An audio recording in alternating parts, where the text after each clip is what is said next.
Alors, le Conseil économique et social et environnemental a été saisi par la Chambre des représentants fin octobre 2014 afin qu'il émette un avis sur le projet de loi 131/13 relatif à l'exercice de la médecine. Cette saisine a été traitée par la Commission permanente des affaires sociales et de la solidarité du Conseil, qui s'est appuyée sur une approche participative, comme d'habitude, et qui a non seulement lu le texte, mais un ensemble de textes de loi qui, de manière directe ou indirecte, sont en rapport avec ce projet de loi. De même que la Commission a lu tous les documents existants. La Commission a fait ensuite une lecture critique du projet de loi et a fondé sa lecture critique sur deux principes. Le premier, c'est la prise en compte dans l'analyse du contexte juridique, mais aussi de la situation actuelle du système de santé. Et deuxièmement, elle a pris le parti basé sur les valeurs du référentiel de la Charte sociale du Conseil économique et social et sur les droits des patients. Cette lecture critique s'est également penchée sur la manière dont ce projet de loi a été élaboré, et deux questions essentielles ont été posées. La première était: est-ce que l'avis du Conseil national de l'Ordre national des médecins a été pris en compte dans cette élaboration, et est-ce que le projet de loi avait-il fait l'objet d'une étude des impacts éventuels de la mise en place ou de l'application de ce projet de loi. Bon, la réponse ici a été clairement non.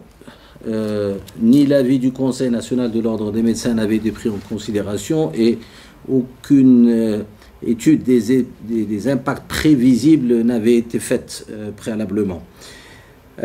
De cette lecture critique sont sortis un ensemble de forces, de faiblesses, de risques et d'opportunités.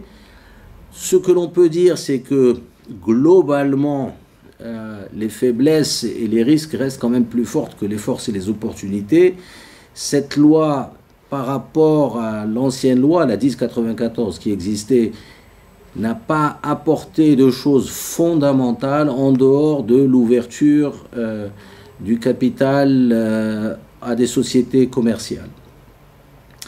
Dans la mesure où, d'une part, elle ne s'inscrit pas dans une réelle carte sanitaire, et dans la mesure où les garde-fous à même d'éviter des dérives de l'application de cette loi ont été jugés insuffisants. Alors, partant de là, le CESE a fait un ensemble de recommandations à même de garantir les droits des patients et d'inscrire l'investissement privé dans une politique nationale et intégrée de santé, redynamisant le secteur public, car en effet, la Commission a jugé que le système de santé devait être doté et continuer d'être doté d'un secteur public fort, et de ne pas être orienté ou axé sur une médecine privée tous azimuts. 3 types de recommandations ont été émises dans ce rapport. Des recommandations quant au préalable nécessaires. Une des recommandations phares, c'était de rattacher l'investissement privé à une véritable carte sanitaire qui soit opposable au secteur privé et public. Et deuxièmement, le renforcement des systèmes de contrôle, que ce soit les systèmes de contrôle au sein du ministère de la Santé qu'au sein du Conseil de l'Ordre des médecins. Deuxième type de recommandations, ce sont des recommandations relatives au projet de loi, au texte de loi en lui-même, car certaines choses ont été peut-être omises ou présenter des faiblesses, notamment le droit à l'information des patients, mais il y a beaucoup d'autres recommandations que l'on peut retrouver dans le rapport. Et enfin, des recommandations d'ordre général, dont la recommandation principale est que le Maroc a besoin d'une véritable politique nationale de santé, chose inexistante à ce jour.